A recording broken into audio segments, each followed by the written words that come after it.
La la la la la la la la la la. Alors, les dinosaures, ils vont là. Salut tout le monde, c'est Squeezie et on se retrouve, mais c'est pas du tout Squeezie en fait. Ah, le confinement. Une période idéale pour se ressourcer, se relaxer, revenir à l'essentiel et profiter du simple bonheur d'être en vie. Je vous ai demandé sur Facebook à quoi vous pensiez si je vous disais jeux vidéo et cerveau. Et vous avez été beaucoup à me répondre. Et à ce que j'ai vu, la thématique vous inspire pas mal. Mais avant de commencer, générique.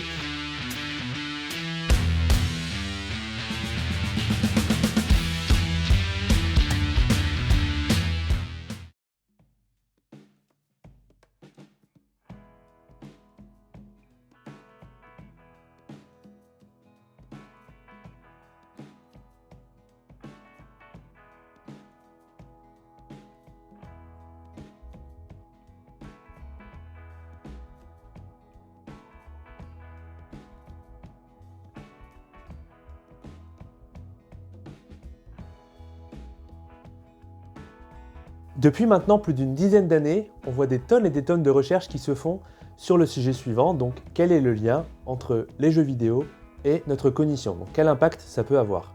Et du coup, dans la majorité des cas, on retrouve des résultats plutôt positifs. Ils peuvent aider à stimuler l'attention, la mémoire, le fonctionnement exécutif, notamment avec les smart games ou les jeux sérieux. Ils fonctionnent pour les personnes âgées, pour les enfants, pour les adultes, dans plein de situations. Et c'est sans parler de la réalité virtuelle qui pourrait apporter vraiment beaucoup de choses dans le suivi de nos patients. On a été jusqu'à créer une sous-discipline en pleine extension qui s'appelle la cyberpsychologie.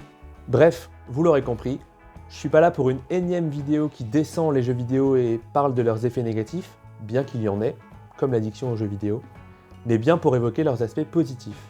Toutes les données qu'on a pu trouver sur le plan scientifique, vous les retrouverez dans le premier lien qu'on vous met dans la description. J'y ai mis à disposition le diapo d'une conférence que j'avais donnée sur le thème donc de la neuropsychologie liée aux jeux vidéo, avec notamment l'exemple de la légende de Zelda avec le jeu Breath of the Wild. Jeu sur lequel j'ai passé plus de 200 heures, bordel. Rien de tel que des illustrations pour voir ensemble le lien qu'on peut voir entre jeux vidéo et les fonctions cognitives qu'ils permettent de mobiliser. Alors à vos manettes, vos claviers et vos souris, direction les jeux vidéo. Donc on va démarrer du coup avec Cuphead, un jeu de plateforme et shoot 'em up qui nous vient du Canada, pour traiter en premier la mémoire. Alors, donc là l'idée c'est de se balader sur un parcours en butant à peu près tout ce qui passe, sachant que vous disposez seulement de 3 vies, donc vous avez des chances de mourir pas mal de fois avant de réussir à arriver au bout du niveau. Et du coup pourquoi je vous parle de mémoire? Parce que forcément quand on joue à un jeu comme ça de type Die and Retry, donc mourir et réessayer, ça implique de se rappeler de comment bougent les ennemis, de quel chemin vous avez à faire dans le niveau pour arriver jusqu'à la fin, comment il faut battre tel et tel ennemi, etc. Du coup ça nécessite de travailler en permanence sa mémoire. Donc on arrive ensuite sur The Forest, donc on est sur un survival horror sorti en 2018, dans lequel le but va être de survivre dans un monde ouvert comme ça, vous débarquez sans rien. Ça peut être repérer les villages des ennemis, ça peut être des choses du style savoir où sont situés les lacs, parce que c'est votre seule, plus ou moins votre seule source d'eau potable avec la pluie. Donc voilà, l'idée là c'est vraiment de parler d'exploration visuelle et donc de mémoire visuelle derrière, parce qu'il va falloir retenir un peu comment sont placées toutes les choses sur la map que vous êtes en train de parcourir. On pense aussi à ce moment-là en fait aux jeux de type Die and Retry en général, donc pour revenir un peu sur l'aspect jeu de plateforme, où du coup on peut prendre l'exemple de Castlevania, de Hollow Knight plus récemment, donc où on va évoluer sur une carte géante qui représente un peu un labyrinthe avec une exploration qu'on va faire au fur et à mesure en acquérant de nouvelles capacités, et du coup il va falloir encore une fois savoir se repérer, faire du repérage visuel, se rappeler de par où on est déjà passé, etc. Un peu comme dans l'idée d'un labyrinthe par exemple. Pour ce qui est de la mémoire plutôt au niveau visuel, ça va être par exemple tout ce qui est RPG, donc les jeux de rôle où il y a énormément de quêtes, de missions. Je pense notamment à Breath of the Wild, donc l'opus de la série de la légende de Zelda, où du coup il va falloir se rappeler un peu de tout ce qu'on a à faire, de tout ce qu'on a entendu de la part des personnages, de tout ce qu'on a trouvé dans des parchemins, enfin, etc. selon les jeux, selon ce qu'il y a à réaliser. Ça peut aussi être les jeux où il y a beaucoup d'items, de menus, de choix. Donc pour éviter de revenir à chaque fois en arrière et de tout reprendre à zéro, il va falloir un peu tout mémoriser. Donc on peut prendre l'exemple à ce moment-là de Civilization 6, donc, où il y a énormément de menus et où ça peut être assez compliqué de s'y retrouver. Pour rester toujours dans le registre de la mémoire, on a par exemple la mémoire procédurale. Donc c'est celle qui va emmagasiner, qui va contenir en fait les gestes qu'on aura acquis, par exemple faire du vélo, savoir nager, etc. Des choses qui deviennent automatisées et qu'on n'a plus besoin de réapprendre en fait. Pour le cas des jeux vidéo, il y a des exemples en fait quand c'est des jeux auxquels on a joué pendant longtemps ou à forte dose. Par exemple dans le cas de Street Fighter 2 où on va se rappeler de comment on fait tel ou tel coup. Ou dans le cas des codes dans GTA, forcément, si je vous dis R1, R1, rond, R2, droite, gauche, droite, gauche, vous vous dites, bah oui, bien sûr, c'est le code pour diminuer l'indice de recherche pour que la police nous cherche un peu moins. Ou alors vous vous dites que j'ai beaucoup trop joué à GTA, mais dans les deux cas, je valide. On peut parler aussi de la mémoire de travail, donc la capacité qu'on va avoir à retenir et à manipuler de l'information sur un court laps de temps. Et dans ce cadre-là, donc, on va réutiliser à nouveau l'exemple de Cuphead avec un des boss en fait, qu'il faut affronter au cours du jeu. En fait, il va falloir se rappeler, mettre à jour en fait, au fur et à mesure du temps quelle arme il a utilisée, dans quel ordre est-ce qu'il fait tout ça, pour sur un court terme pouvoir s'en sortir dans la situation. Donc, on peut aussi prendre d'autres exemples comme Super Ghouls and Ghosts, et de manière générale les jeux où il y a des gestions d'armes, des jeux de plateforme où il va falloir comme ça maintenir cette information, la manipuler sur un court laps de temps. On peut prendre l'exemple aussi de Super Mario Galaxy avec l'idée d'un pattern en fait, à parcourir, d'items à récupérer où il faut constamment se rappeler de ce qu'on est en train de faire, où est-ce qu'on a déjà été, où est-ce qu'il ne faut pas qu'on retourne, etc. Tout ça dans un temps imparti à gérer. On arrive ensuite sur tout un autre paquet de fonctions cognitives qu'on appelle les fonctions exécutives, donc, qui comprennent la planification, l'organisation, l'anticipation, l'inhibition, la déduction de règles, etc. Et on peut prendre par exemple à ce moment-là l'exemple de Fire Emblem. Il faut choisir des unités, les mouvements qu'on va faire, sachant que quand on perd une unité, elle va disparaître définitivement, par exemple, ce qu'on appelle le permadeath. Toujours dans l'idée du coup des jeux de survie, donc il y a le jeu Raft, qui est assez récent aussi et qui permet de voir un peu en quoi la planification elle va être mise en jeu. Donc vous avez des objets que vous allez devoir récupérer comme ça un peu à l'arrache sur l'océan, vous démarrez sur un petit radeau.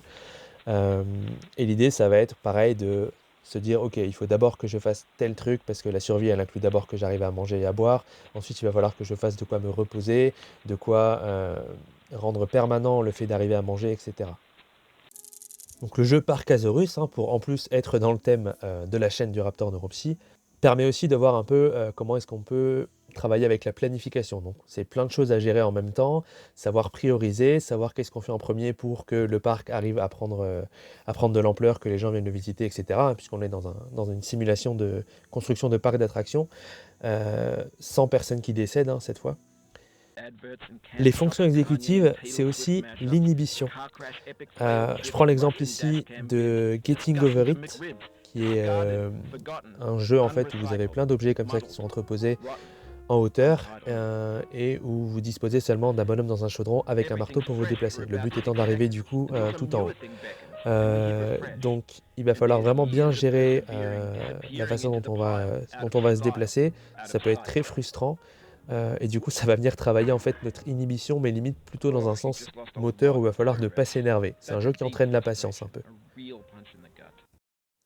Ensuite, on a l'exemple de la flexibilité mentale. Donc quand on a plusieurs choses entre lesquelles on doit alterner, plusieurs tâches où il va falloir aller de l'une à l'autre comme ça en permanence. Et dans ce cas, on a le jeu Mini Métro, par exemple, où vous devez gérer en fait plusieurs rames de métro. Le but, ça va être de pouvoir conduire tous les passagers là où ils souhaitent aller.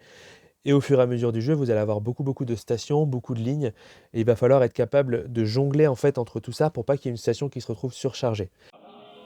Et toujours dans le cas de la flexibilité, on va reprendre une dernière fois l'exemple de Cuphead où du coup il va falloir être capable de jongler en fait entre deux armes que vous avez selon l'ennemi qui arrive vers vous. Donc être capable de faire rapidement la manipulation et d'être capable de vous dire ok là il faut que j'utilise tel truc. C'est un jeu qui nécessite une rapidité au niveau de la flexibilité. On va retrouver d'autres fonctions aussi comme la prise de décision par exemple qui se remarque surtout dans les jeux de simulation et de gestion. Donc il va falloir avoir à gérer un budget, donc à décider qu'est-ce qu'on fait en priorité, ça rejoint un peu l'idée d'organisation. Et on va retrouver aussi la déduction de règles, notamment dans les jeux de stratégie ou de manière générale dans les jeux quand il faut un peu comprendre comment fonctionne la mécanique du jeu pour arriver à s'en sortir. Et on va partir sur tout un autre bloc de fonctions cognitives avec les capacités attentionnelles. Donc on va les diviser ici en plusieurs parties encore une fois. Donc on va commencer par l'alerte. Donc c'est la capacité qu'on a à solliciter notre attention en fait quand il y a un élément plutôt qui nous prévient qu'un événement va arriver. Par exemple, c'est le cas des jeux où, là on a l'exemple de Left 4 Dead 2, où vous avez un ennemi qui arrive, il y a une musique qui vous prévient que l'ennemi va arriver, donc il y a votre capacité d'alerte qui va se mettre en place. Ensuite, on a l'attention soutenue qui rejoint l'idée dans le langage courant de concentration en fait. Donc c'est la capacité qu'on va avoir à rester focalisé longtemps sur un exercice, sur une tâche, sur quelque chose. On peut prendre l'exemple ici d'un simulateur de conduite, donc Euro Truck Simulator 2. Ça marche avec tous les autres simulateurs de conduite, comme avec la conduite en fait dans la vraie vie. Il va falloir être capable de maintenir comme ça sa concentration pendant un long moment pour éviter de dévier de sa trajectoire, de causer un accident, de griller un feu rouge, etc. Bon, je vous rassure, c'est un jeu auquel j'ai pas joué beaucoup et que j'ai pris uniquement pour faire un exemple pour cette vidéo, bien sûr. Et ensuite, on a l'attention sélective, avec comme exemple ici le jeu Frankenstein Master of Death, où vous avez en fait de temps en temps des tableaux sur lesquels vous allez devoir trouver pas mal d'objets. Donc ça va être un peu comme ça de l'attention sélective, c'est-à-dire la capacité qu'on a à se focaliser sur ce qu'on cherche en éliminant tout ce qui ne nous intéresse pas. Ensuite, on a tout ce qui tourne autour de la cognition sociale. Donc c'est ce qu'on va mettre en jeu quand on est en fait dans les relations avec les autres, de manière générale. C'est les habiletés sociales, la capacité à comprendre les règles de société, à comprendre les émotions et les intentions de l'autre, etc. Donc il y a de très bons exemples comme Pokémon Go par exemple, comme les jeux qu'on va faire en fait à plusieurs comme Mario Kart ou ce genre de choses, ou Overcooked par exemple. C'est aussi des jeux durant lesquels en fait il y aura de la communication avec les autres joueurs et du coup ça va nécessiter comme ça de comprendre un peu ce que tous veulent dire.